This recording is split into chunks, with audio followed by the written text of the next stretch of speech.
In this video, we're going to break down exactly how to pick the right squarebill crankbait for every fishing situation that you face. Check it out right after this.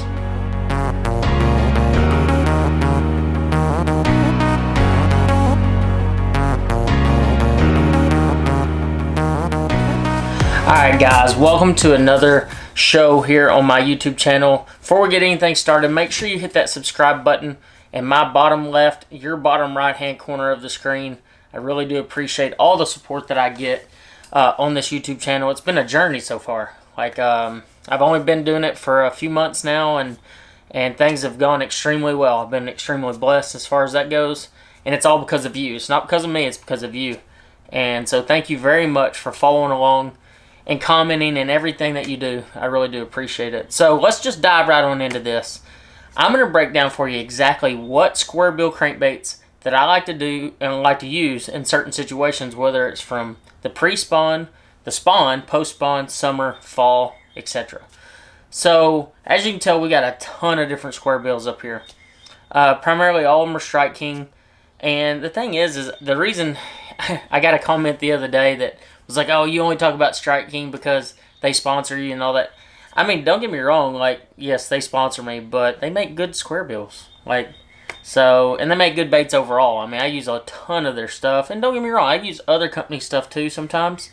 But really and truly, Strike King has just about every category covered with exceptional baits. So, I want to break down for you how to pick the right squarebill for your situation. So, I'll give you an example. So, like a lake like Grand Lake, which is just north of me, one of the very best ways to catch fish, especially this time of year in the pre-spawn, is throwing a squarebill. There's a lot of different choices that you can have. You know, do I throw a 1.0, an 8.0, and everything in between?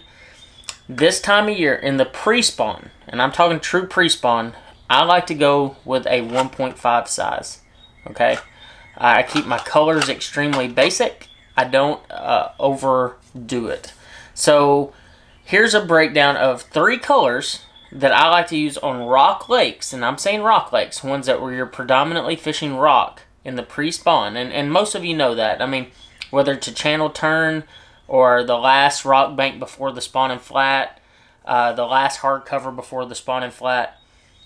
This time of year, the bass are starting to feed up on crawfish. So I turned to 3 different crawl patterns. The first one is the Phantom Watermelon Red Crawl.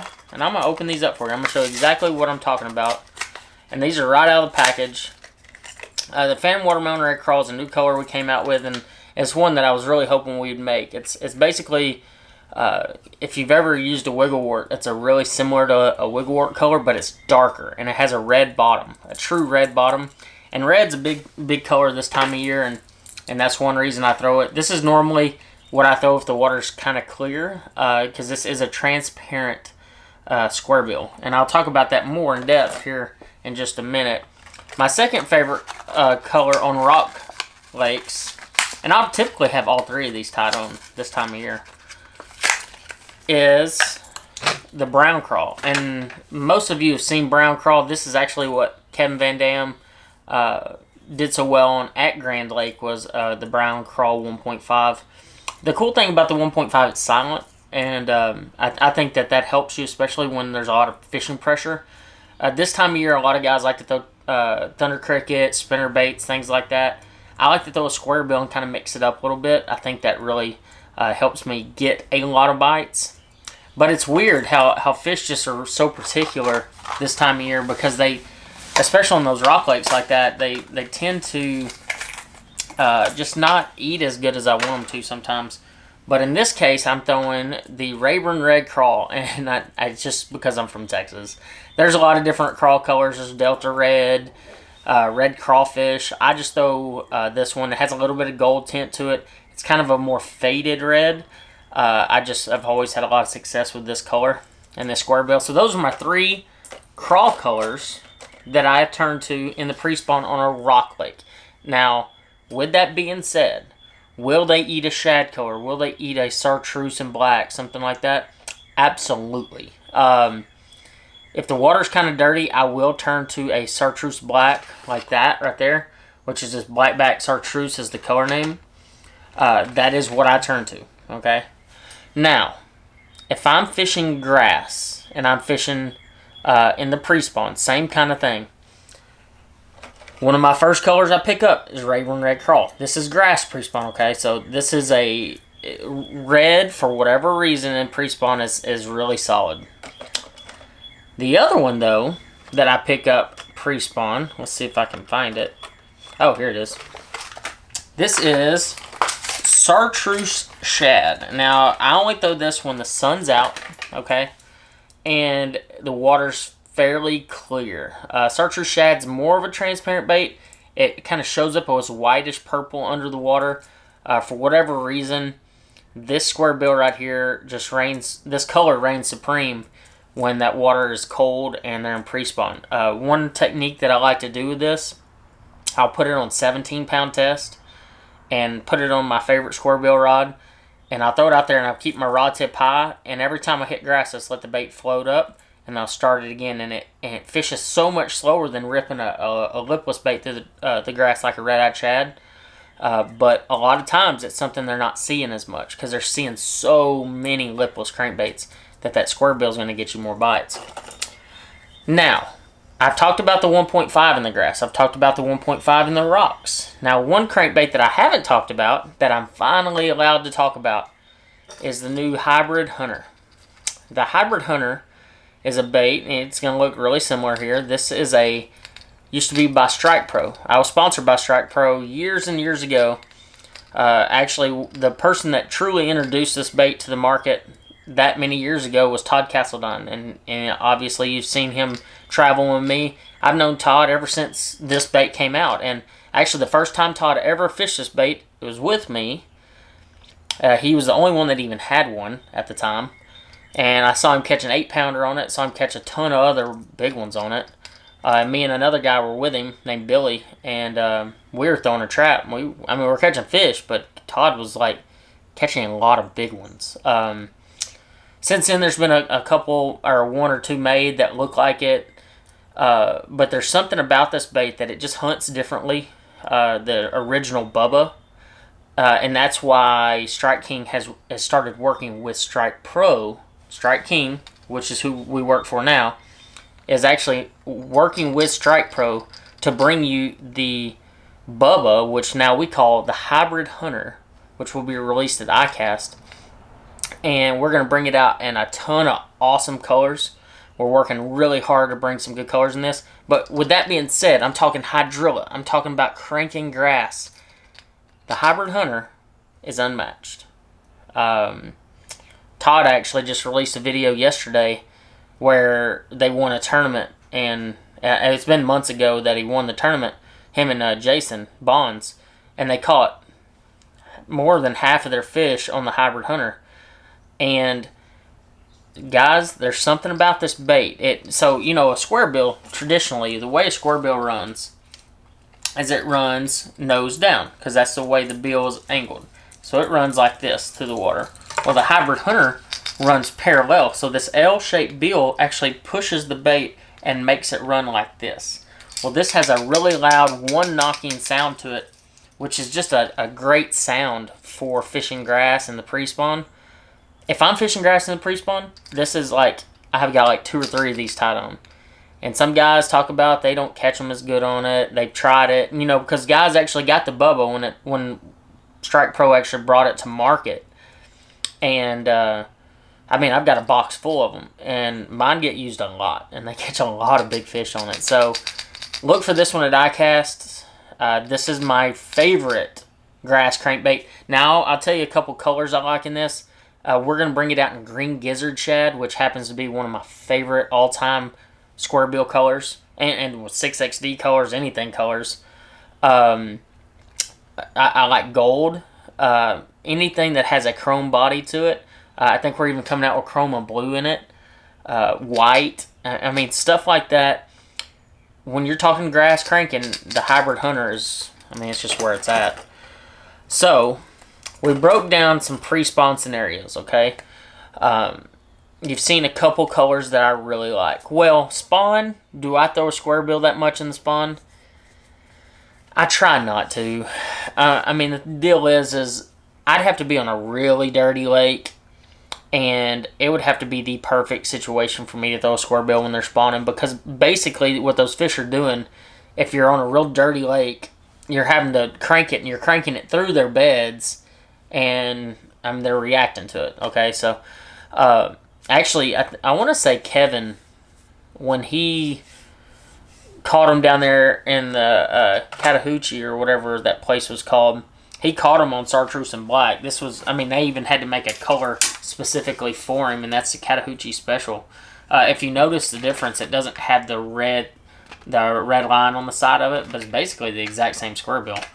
But that is the color that he caught him on, and I actually believe those fish were pulling up the spawn on those stumps. So there goes that. So when I pick up a crankbait again, it's typically in the post-spawn. Post-spawn, early post-spawn. I'm not talking about when they go out to the ledges and everybody starts graphing over you and all those shenanigans. I'm not talking about that.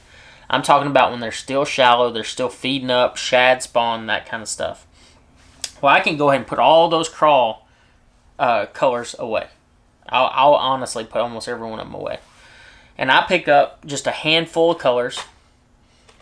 And those handful of colors are, this is a new one. This is called Tennessee Shad 2.0, and I'll show you. So Tennessee Shad 2.0 has got like a purplish back, a little bit of gold up here, and a pure white belly. I'm going to throw this if the water's a little bit dingy to dirty. If the shad are spawning, if they're set up on rocks, early in the morning, stuff like that. If the sun's out, water's fairly clear, but it's windy. Now, this is a windy situation. This isn't a dead calm situation. A windy situation. And I'm just cranking down some stuff. I'm going to throw one of my favorite colors, and this is called the Shizzle. This is a brand new color as well. I don't know why. I just like the new colors a lot. Like, don't get me wrong. Some of the old colors are still just fantastic. This one has a little bit more of a glimmer to it. You know, if you look at a color like Blue Glimmer or something like that, it has that shine, that blue shine to it. Still a solid color, green back, but it has more of that pale white belly. And like I said, that's clear water, windy, rock, grass, stuff like that. That's when I go to the Shizzle.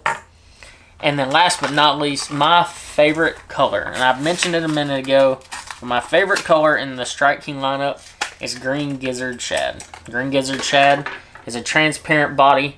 I can't tell you how many giant bags I've caught on a Green Gizzard Shad crankbait, from a 6XD, 10XD to a 1.5 and everything in between. It just straight up catches fish. Pressured fish, clear water, or even just like if they're seeing a ton of crankbaits, a ton of square bills, you can throw this Green Gizzard Shad in there and just clean them out. But that's when the big crankbaits come into play for me. Now, a lot of guys are going to say you can go throw a 4.0. A 4.0 is about the biggest I go in the pre-spawn. You can throw this, but I feel like it kind of works against what I like to do with the Hybrid Hunter. Pretty similar in size. This one has a little bit more noise.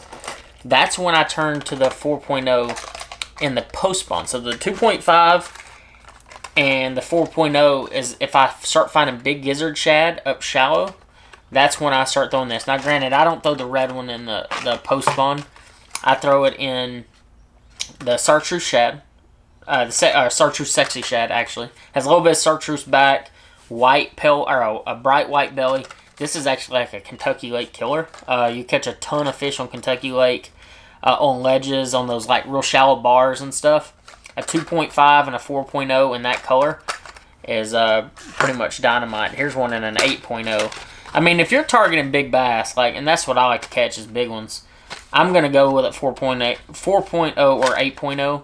You got to beef up your gear a little bit. And I'm going to talk about gear in just a few minutes. But you got to beef your gear up a little bit for throwing that 8.0, but it's not impossible. Guys, you can catch them on this stuff. And, I mean, you'll catch 2-pounders on this stuff. So, don't just think because it's a giant bait, you can't catch them. So, we're talking post-spawn, okay? And post-spawn is, I mean, you can go out deep and throw 10XDs, but, and I'm talking solely if you're fishing shallow, I've been on some places that the post spawn is absolutely so hard to get bites. And I know you've been there. We've all been there. I turn to one crankbait when it gets so hard that I can't get bites.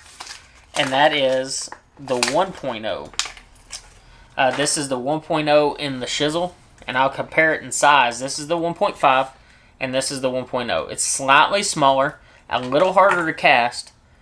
But if you're needing 5 fish and you're in a bind and you just can't get those bites, that 1.0 in the post spawn will get them. They match the hatch perfectly with a really small shad, those 1 and 2 inch thread fins. That's what I pick up when it's so ridiculously tough or there's a lot of fishing pressure. I throw 2 colors in that. I throw either the Shizzle or like a Chartreuse. I mean, you can throw Chartreuse black, you can throw Chartreuse blue. I just have Chartreuse blue here. This happens to be the new Chartreuse blue splatterback. I don't think it really matters. Just something Chartreuse. When you start talking tiny crankbaits, the detail is not as much a big a deal as the size is. So, you know, I either throw Chartreuse or white, or a shad color, and I just pick the ones that I'm most confident in. Chartreuse and blue is hard to not have confidence in, as is the Shizzle for me. So, post-spawn, tough conditions, really, and I'm talking really tough conditions, is when I go the 1.0. Alright, so we've talked some big crankbaits. So, one little sneaky thing that you can do is when everybody's out there graphing ledges, and I mean like everybody, and they're graphing that deep structure, one of my favorite things to do is to get this 8.0. And this, I'm talking like June, July, like true post-spawn summer. And to get on those shallow points, bars, and let me preface that, like, you got to have bait, obviously. You need some shad around gizzards or just an abundance of shad. But find those shallow bars that those fish are pulling up to overnight, and you can catch them on first thing in the morning. And that's when I throw the 8.0. You got to fish on a little bit bigger line, but golly, man, you can, like, absolutely blast some giants doing that. I throw 2 colors. I either throw natural shad or, once again, Chartreuse Sexy Shad. Both are really good. I throw the natural shad more if the water is super clear, or not super clear, but, like, you know what I'm saying, like clear. So, natural shad or Chartreuse shad on that.